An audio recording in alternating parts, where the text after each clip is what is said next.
आदाब नाजरीन, इस्तकबाल है आप सभी का मुल्क की बात में। मैं हूं आपके साथ प्राची शर्मा। खबरों का आगाज करने से पहले एक नजर सुर्खियों पर। ईरान की मार ने अमेरिका को सालों के लिए पछाड़ा। अमेरिकी अखबार की रिपोर्ट में ट्रंप के गुरूर टूटने का हुआ खुलासा। हाइफा की रिफाइनरियों पर ईरान का सटीक निशाना। अंधेरे में डूबा इजराइल का तीसरा सबसे बड़ा शहर। हॉर्मुज की नाकाबंदी से हिला ग्लोबल मार्केट। ईरानी तेल की सप्लाई बहाल करने की तैयारी में व्हाइट हाउस। मिडिल ईस्ट में बारूद की गूंज। अजमेर शरीफ में अमन की पुकार। 31 मुल्कों के वफद ने ख्वाजा की दरगाह पर की अमन की दुआ।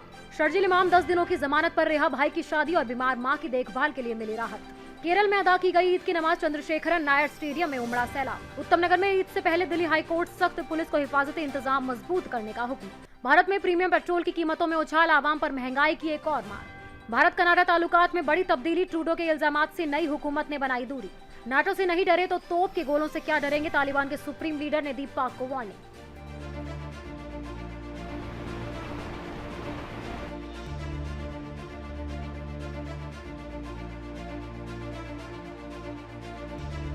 ईरान ने मिडिल ईस्ट में वो जुर्रत कर दिखाई है जो आज तक पूरी दुनिया में कोई नहीं कर पाया। अमेरिकी अखबार द इकोनॉमिस्ट की खबर ने बहुत बड़ा खुलासा किया है कि ईरान ने जंग में अमेरिका को ऐसी तगड़ी मार मारी है कि वो कई सालों के लिए पिछड़ जाएगा। ये बात कोई ईरानी नहीं बल्कि खुद सुपर पावर देश के वॉर एक्सपर्ट्स कह रहे हैं कि जितना अरबों खरबों का नुकसान अमेरिका को इस जंग में हो रहा है, उसके बाद अमेरिका सालों साल तक के लिए पीछे हो जाएगा।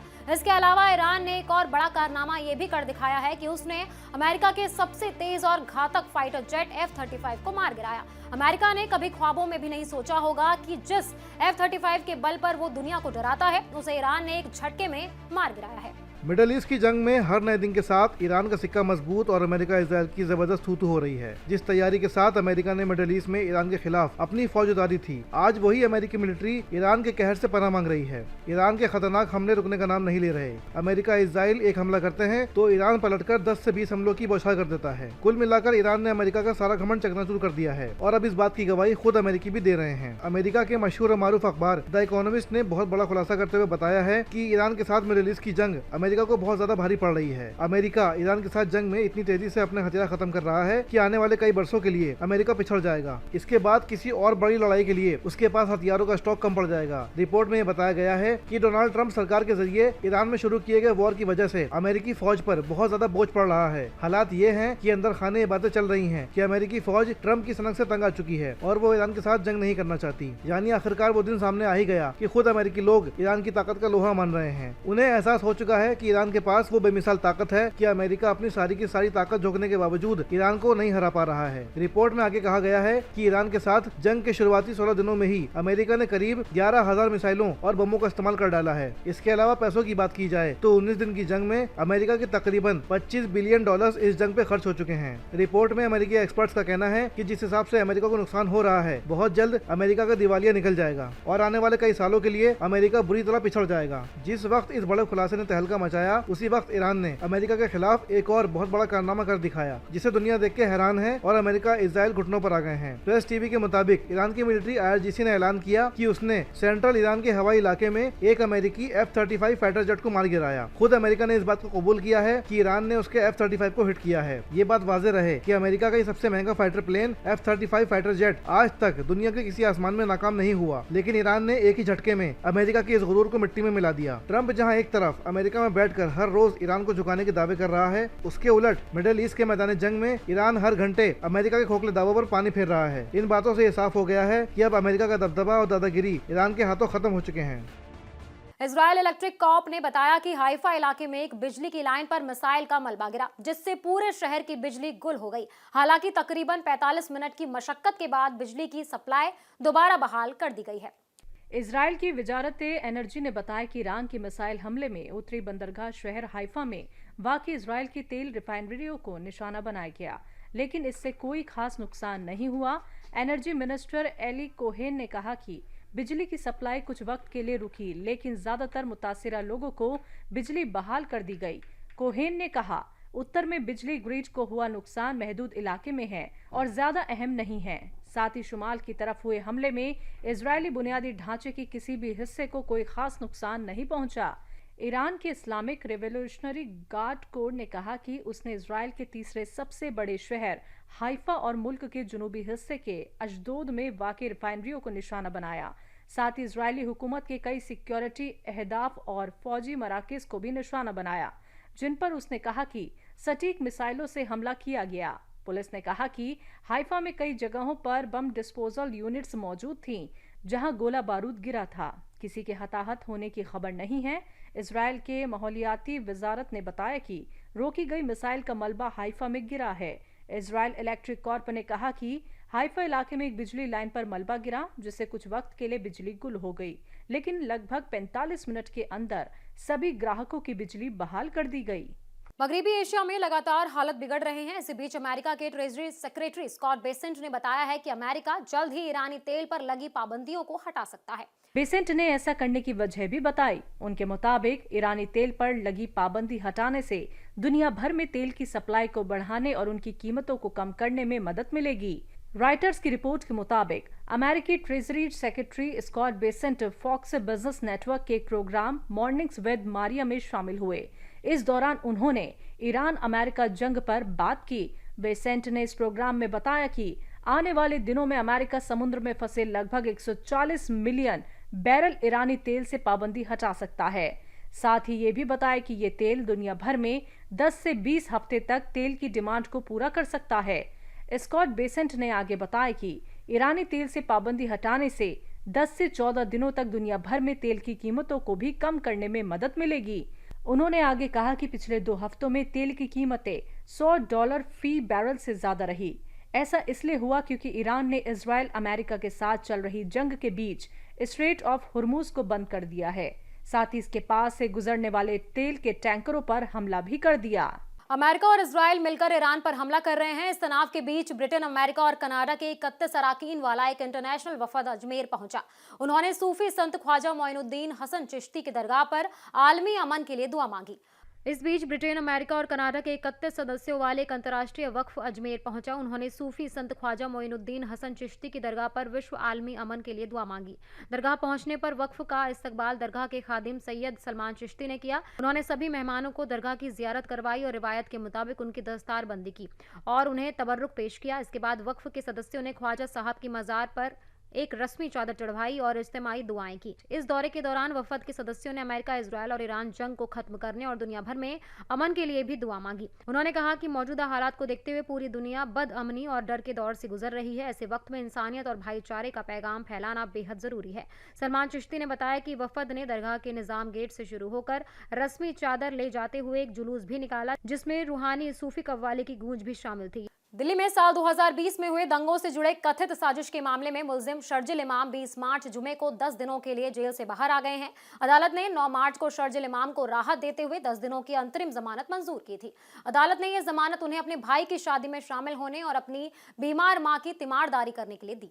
तिहाड़ जेल आए उनके भाई ने कहा कि शर्जिल सालों बाद अपनी मां से मिलेंगे। उनके लिए बहुत जरूरी है कि वो खानदानी तकरीब में रहें। उनके आने से घर के तमाम लोग बेहद खुश हैं। हम अदालत का शुक्रिया अदा करते हैं कि हमें बिहार जाने की इजाजत दी गई। हम अदालत की तरफ से लगाई गई तमाम शरायत का एहतराम करते हुए अपने प्रोग्राम मुकम्मल करेंगे। उन्होंने मजीद कहा कि हमारे वालिद अब इस दुनिया में नहीं है, लिहाजा शर्जिल हमारे लिए एक सरपरस्त की तरह है। वाज़ेह रहे कि दिल्ली पुलिस ने शर्जिल इमाम को 28 जनवरी 2020 को बिहार के जहानाबाद में जामिया मिलिया इस्लामिया और अलीगढ़ मुस्लिम यूनिवर्सिटी में कथित तौर पर इश्तियाल अंगेज तकरीर देने के इल्जाम में गिरफ्तार किया था। वो तब से हिरासत में है और बाद में दंगों में उनकी मुबैना भूमिका के लिए यूएपीए के तहत मामला दर्ज किया गया था। उन पर इल्जाम है कि उन्होंने फरवरी 2020 में दिल्ली में बड़े पैमाने पर तशद्दुद की साजिश रची। इस मामले में गैर कानूनी सरगर्मी रोकथाम एक्ट के तहत केस दर्ज है। शर्जिल इमाम के साथ कई दूसरे लोगों पर भी इस मामले में साजिशकर्ता होने का इल्जाम है। इससे पहले दिल्ली हाई कोर्ट और सुप्रीम कोर्ट ने शर्जिल की जमानत अर्जी खारिज कर दी थी। याद रहे कि दिल्ली दंगों में कई लोगों की मौत हो गई थी और 700 से ज्यादा लोग जख्मी हुए थे। तशद्दुद की शुरुआत सीएए और एनआरसी के खिलाफ एहतजाज के दौरान हुई थी, जहां कई मकामात पर हालात बेकाबू हो गए थे। दुनिया भर के कई मुल्कों में आज ईद उल फितर की नमाज अदा की गई। इसी बीच केरल के तिरुवनंतपुरम में भी ईद उल फितर का त्योहार पूरे जोश के साथ मनाया गया। शहर के एक खास मकाम चंद्रशेखरन नायर स्टेडियम में मुस्लिम बरादरी के हजारों अराकीन ईद की नमाज के लिए इकट्ठा हुए और खुदा की बारगाह में सजदा किया। दरअसल केरल एक तटीय इलाके में मौजूद है और कल वहां शव्वाल का नया चांद देखा गया। चांद देखे जाने के बाद रियासत के कुछ हिस्सों में मजहबी ऐलान किया गया। इसके बाद मजहबी लीडरों ने ऐलान किया कि शव्वाल का महीना जुमे से शुरू होगा और ईद की नमाज 20 मार्च को अदा की जाएगी। इस ऐलान के बाद केरल के लोगों ने आज ईद की नमाज अदा की, लेकिन भारत के ज्यादातर हिस्सों में चांद का दीदार नहीं हुआ। इसी वजह से मुल्क के ज्यादातर हिस्सों में आज अलविदा की नमाज अदा की जाएगी। रमजान और ईद की तारीखें पहले से तय नहीं होती। इन्हें इस्लामिक कैलेंडर के मुताबिक मनाया जाता है, जो नए चांद के दिखने पर मुनहसर करता है। चांद हर जगह एक ही वक्त पर दिखाई नहीं देता। मौसम, बादलों के छाए रहने और भौगोलिक हालात जैसी वजहों से चांद अलग अलग जगहों पर अलग अलग वक्त पर दिखाई देता है। इसी वजह से कुछ जगहों पर ईद एक दिन पहले मनाई जाती है, जबकि दूसरी जगहों पर ये एक दिन बाद मनाई जाती है। इस साल भारत के ज्यादातर हिस्सों में चांद दिखाई नहीं दिया, इसीलिए उन इलाकों में रहने वाले मुसलमान पूरे 30 दिनों का रोजा रखने के बाद ईद मनाएंगे। हालांकि केरल में चांद दिखने की तस्दीक हो गई थी, जिससे रमजान सिर्फ 29 दिनों में ही खत्म हो गया और ईद एक दिन पहले मनाई गई। फिर भी तारीखों में ये फर्क काफी आम है, क्योंकि ईद और रमजान दोनों ही चांद दिखने पर मुनहसर करते हैं। इसके बावजूद ईद का असली सार हर जगह एक जैसा ही रहता है। ये खुशी, शुक्रगुजारी, दुआ और भाईचारे का त्योहार है। पूरे रमजान के दौरान लोग सुबह से शाम तक रोजा रखते हैं और सब्र, नज्म, जब्त और जरूरतमंदों के लिए हमदर्दी के सबक सीखते हैं। भारत समेत दुनिया भर के मुसलमान रमजान की इबादत में मशगूल हैं और आने वाली 21 मार्च को ईद उल फितर की तैयारियों में जुटे हैं। इसी बीच भोपाल नगर निगम का एक हुक्म चर्चा में है। सोशल मीडिया समेत दीगर जगहों पर यूजर्स इस फैसले को तुगलकी फरमान बताकर इसकी मुखालफत कर रहे हैं। दरअसल भोपाल नगर निगम ने हिंदू मजहबी पर्वों के मद्देनजर मांस की दुकानों को बंद रखने का हुक्म जारी किया है। जारी नोटिस में साफ किया गया है कि चैती चांद के मौके पर नगर निगम सीमा के भीतर सभी मांस विक्रय की दुकानें पूरी तरह बंद रहेंगी। गौरतलब है कि ये दिन ईद से एक दिन पहले पड़ रहा है, जिससे त्योहारों की तैयारियों के बीच ये फैसला चर्चा का मौजू बन गया है। ईद उल फितर का त्योहार पूरे मुल्क भर में 21 मार्च को मनाया जाएगा। इस मौके पर मुस्लिम समुदाय के लोग लजीज सेवइयों के साथ दूसरे पकवान बनाते हैं। इस फैसले से मुस्लिम बिरादरी और विपक्षी दल समेत कई लोगों ने हैरानी जताई है। चैती चांद सिंधी हिंदुओं के लिए नए चंद्रवर्ष की शुरुआत का प्रतीक है और इसे खास मजहबी रिवायत के साथ मनाया जाता है। बताया जा रहा है कि इंतजामिया ने इस दिन मांस बिक्री पर रोक लगाने का फैसला किया है। हालांकि विपक्षी दलों के साथ अकलियती ने इसे इम्तियाजी बताते हुए नाराजगी का इजहार किया है। निगम ने अपने हुक्म में आगे बताया कि ये पाबंदी सिर्फ चैती चांद तक महदूद नहीं रहेगी, बल्कि कुछ मजहबी मौकों पर भी लागू होगी। इनमें रामनवमी, महावीर जयंती और बुद्ध जयंती शामिल हैं। इन सभी मौकों पर भोपाल नगर निगम इलाके में मांस खरीद फरोख्त की सभी दुकानें बंद रहेंगी। हिंदू त्योहारों के दौरान अक्सर कुछ हिंदुवादी तंजीमों के जरिए मुस्लिम बिरादरी के व्यापारियों और दुकानों पर पाबंदी लगाने की मांगे उठती रही हैं। लेकिन अब ईद से पहले भोपाल से एक ऐसा बयान सामने आया है जिसमें कमोबेश उसी तरह की अपील मुस्लिम समाज के अंदर से की गई है। इस बयान ने सियासी और समाजी बहस को और तेज कर दिया है। मध्य प्रदेश की राजधानी भोपाल में मुस्लिम स्कॉलर तौकीर निजामी ने मुसलमानों से अपील की है कि वो रमजान और ईद के मौके पर खरीदारी अपनी ही बिरादरी के लोगों से करें। उन्होंने कहा कि ये कदम मुस्लिम समाज के माशी और सामाजिक तरक्की के लिए जरूरी है। रमजान और ईद पर अपनी बिरादरी से खरीदारी करें मुसलमान। तौकीर निजामी ने अपने बयान में सचर कमेटी की रिपोर्ट का हवाला देते हुए कहा कि मुल्क में मुस्लिम समाज की हालत दलित समाज से भी बदतर बताई गई है। उन्होंने कहा कि समाज की माशी हालत, तालीम और रोजगार को सुधारने के लिए जरूरी है कि लोग अपनी ज़कात का सही इस्तेमाल करें और रमजान और ईद के दौरान खरीदारी भी अपने बिरादरी के लोगों से करें, ताकि कौम को मजबूती मिल सके। निजामी ने यह भी कहा कि साल 2014 के बाद मुल्क में ऐसा माहौल बना दिया गया है जिसकी वजह से उन्हें मुसलमानों से इस तरह की अपील करनी पड़ रही है। उन्होंने कहा कि सचर कमेटी की रिपोर्ट एक तरह से निशानदेही करती है कि इस बार ईद पर मुसलमानों को अपने ही समाज के लोगों से खरीदारी करनी चाहिए। उन्होंने साफ किया कि उनका मकसद मुसलमानों को आगे बढ़ाना है और वो किसी तरह की नफरत फैलाने की बात नहीं कर रहे और ना ही बाबा बागेश्वर की तरह नफरत फैला रहे हैं। तौकीर निजामी की इस अपील के बाद बीजेपी समेत दक्षिणपंथी आग बबूला हो उठे। बीजेपी के तर्जुमान अजय सिंह यादव ने इस पर पलटवार करते हुए कहा कि बीजेपी की पॉलिसी सबका साथ, सबका विकास, सबकी हिफाजत की है। उन्होंने इल्जाम लगाया कि कुछ दलों के इशारे पर खुशामद और बंटवारे की सियासत की जा रही है। उनके मुताबिक इस तरह के बयान त्योहारों के माहौल में जहर घोलने का काम करते हैं और ये पूरी तरह काबिल मजम्मत है। उन्होंने कहा कि मुस्लिम बिरादरी को आगे आकर ऐसे बयानों की मजम्मत करनी चाहिए और समाज में बांटने वाले सियासत करने वालों की कोई जगह नहीं होनी चाहिए। मुल्की दारुल हुकूमत दिल्ली के उत्तम नगर में ईद से पहले हिंदूवादी तंजीमों की धमकियों और हसास माहौल को देखते हुए दिल्ली हाईकोर्ट ने मामले का नोटिस लिया है। हाईकोर्ट ने दिल्ली पुलिस को सिक्योरिटी के कड़े इंतजाम करने का हुक्म दिया है। अदालत ने इस दौरान एक अहम तबसरा भी किया है। भारत पूरी दुनिया में अपनी मजहबी और सखाफत दोस्ताना अंदाज के लिए जाना जाता है और हिंदू मुस्लिम एकता, गंगा जमुनी तहजीब की पूरी दुनिया में मिसाल दी जाती है। लेकिन हालिया कुछ सालों में फिरका परस्त ताकतें इसको लगातार बिगाड़ने की कोशिश कर रही हैं। राजधानी दिल्ली में ईद जैसे पाक त्योहार पर बीते दिनों दिनों हिंदुवादी संगठनों ने खून की होली खेलने की धमकी दी। ये तनाजा 4 मार्च को होली के दिन से शुरू हुआ, जब 2 खानदानों की आपसी रंजिश में हुई तरुण नाम के नौजवान के कत्ल को फिरका वाराना रंग देने की कोशिश की गई, जिसने पूरी राजधानी का माहौल हसास बना दिया। फिरका परस्त ताकतों पर लगाम लगाने को लेकर दिल्ली हाईकोर्ट ने ईद से पहले अहम हुक्म दिया है। दिल्ली हाईकोर्ट ने ईद के मौके पर नई दिल्ली के उत्तम नगर इलाके में फिसाद के अंदेशे को संजीदगी से लेते हुए पुलिस को हिफाजती इंतजाम करने का हुक्म दिया है। अदालत ने यह भी साफ किया है कि सिर्फ ईद ही नहीं बल्कि रामनवमी तक इलाके में हिफाजती इंतजाम मजबूत रखे जाएं। ये हुक्म उस दरख्वास्त पर सुनवाई के दौरान दिया गया जिसमें इल्जाम लगाया गया था कि उत्तम नगर में रहने वाले मुस्लिम बिरादरी को ईद पर खून की होली खेलने की धमकियां दी जा रही हैं।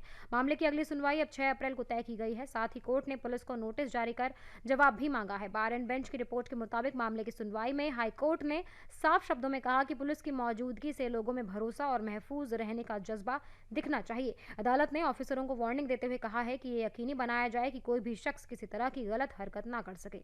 नायब राज्यपाल तरनजीत सिंह संधू ने राजधानी में मुनक्किद मशहूर फूल वालों की सैर में अकीदत के साथ शिरकत की और मुकद्दस दरगाह में फूलों की चादर पेश की।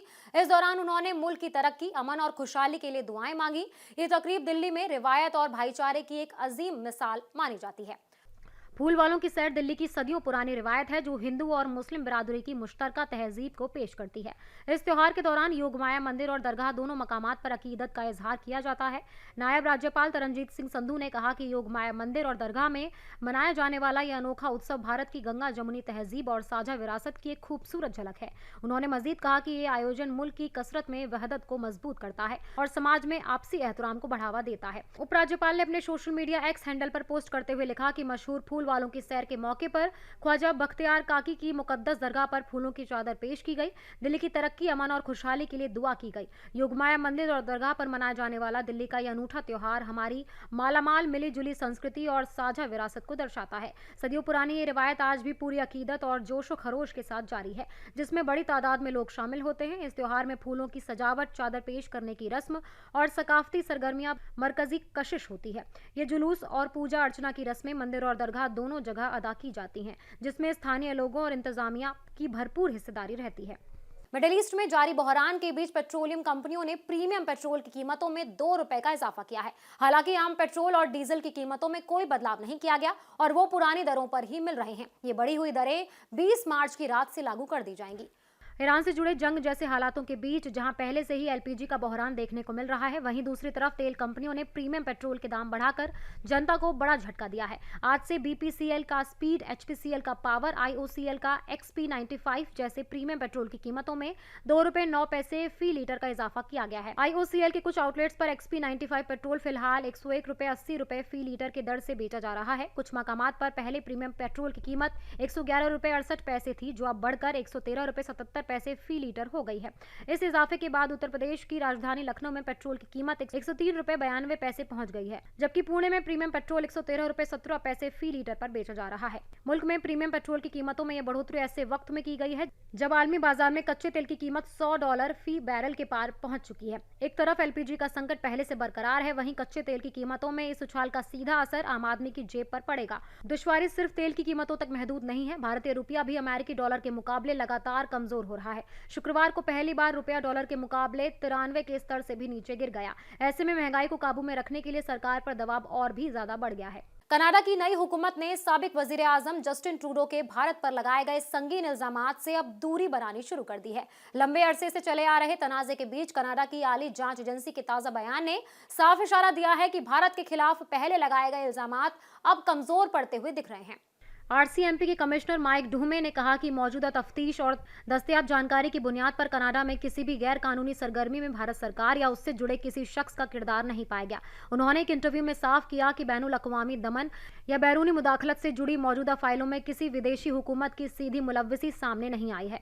ढूमे ने यह भी कहा कि कुछ मामलात में लोगों को डराने, धमकाने या परेशान करने की वारदातें जरूर सामने आई हैं, लेकिन इनका सीधा ताल्लुक किसी विदेशी सरकार या तंजीम से जुड़ा हुआ नहीं दिखता। कमिश्नर ने माना कि 2024 में दिए गए उनके पुराने बयान उस वक्त की तफ्तीश पर मबनी थे जिसमें कुछ मामलात में भारत से जुड़े एजेंटों की बात की गई थी, लेकिन उन्होंने ये भी वाजे किया कि बैनुल अक़वामी मामलात में किसी विदेशी सरकार से सीधा लिंक साबित करना बेहद मुश्किल होता है। साल 2023 में उस वक्त के वजीर आजम जस्टिन ट्रूडो ने कनाडा में सिख लीडर हरदीप सिंह निज्जर के कत्ल में भारत सरकार के शामिल होने का इल्जाम लगाया था। उन्होंने दावा किया था कि कनाडा के पास इसके काबिले भरोसा सबूत है। हालांकि ये सबूत कभी मंजर आम पर नहीं लाए गए। भारत ने इन इल्जामात को सिरे से खारिज कर दिया था। हाल के महीनों में दोनों मुल्कों के बीच राब्ते बढ़े हैं। प्रधानमंत्री कॉर्नी और भारत के वजीर आजम नरेंद्र मोदी के बीच पिछले साल जून के बाद से 3 बार मुलाकात हो चुकी है। साथ ही कौमी सलामती मुशीर अजीत डोभाल का कनाडा दौरा भी इसी सिमत में अहम माना जा रहा है। तालिबान के सुप्रीम लीडर हिबतुल्ला अखुंदजादा ने पाकिस्तान को सीधी वार्निंग देते हुए फौजी दबाव के आगे झुकने से इनकार कर दिया है। उन्होंने सख्त लहजे में कहा कि वो तोप खाने और गोलीबारी से नहीं डरते और ना ही अपनी पॉलिसी बदलेंगे। तालिबान सुप्रीम लीडर हिबतुल्ला अखुंदजादा ने पाकिस्तान को सीधी वार्निंग देते हुए फौजी दबाव के आगे झुकने से इनकार कर दिया। उन्होंने कहा कि वो तोपखाने और गोलीबारी से नहीं डरते। कंधार की ईदगाह मस्जिद की मीनार से तालिबान के सुप्रीम लीडर हिबतुल्ला अखुंदजादा ने दुनिया और पड़ोसी मुल्क पाकिस्तान को सख्त पैगाम दिया है। पाकिस्तान के साथ बढ़ते तनाव के बीच अखुंदजादा ने साफ किया है कि वो हवाई हमलों और तोपखाने की गोलीबारी से डरने वाले नहीं हैं। उन्होंने कहा कि जिस तहरीक ने नाटो जैसी सुपर पावर को पीछे छोड़ दिया, उसे फौजी ताकत से झुकाया नहीं जा सकता। हिबतुल्ला अखुंदजादा ने ईद उल फितर की नमाज के दौरान पाकिस्तान के साथ चल रहे तनाव पर बयान दिए। अखुंदजादा ने कहा कि वो हवाई हमलों या तोपखाने की गोलीबारी से डरने वाले नहीं हैं। उन्होंने जोर देकर कहा कि इस तरह के दबाव से उनके रुख में कोई बदलाव नहीं आएगा। उन्होंने आगे कहा कि अगर उन्हें फौजी ताकत का डर होता तो नाटो और मगरिबी ताकतों के साथ हुई जंग के दौरान वो हार चुके होते। अखुंदजादा ने सरकार को लेकर लोगों की तशवीश को भी कबूल किया और कहा कि लोगों को क़यादत के फैसलों पर सवाल उठाने का पूरा हक है। नाजरीन, मुल्क की बात में आज के लिए बस इतना ही। कुछ और ताज़ा खबरों के साथ लौटेंगे अगले शुमारे में। आप देखते रहें तहजीब टीवी। आदाब।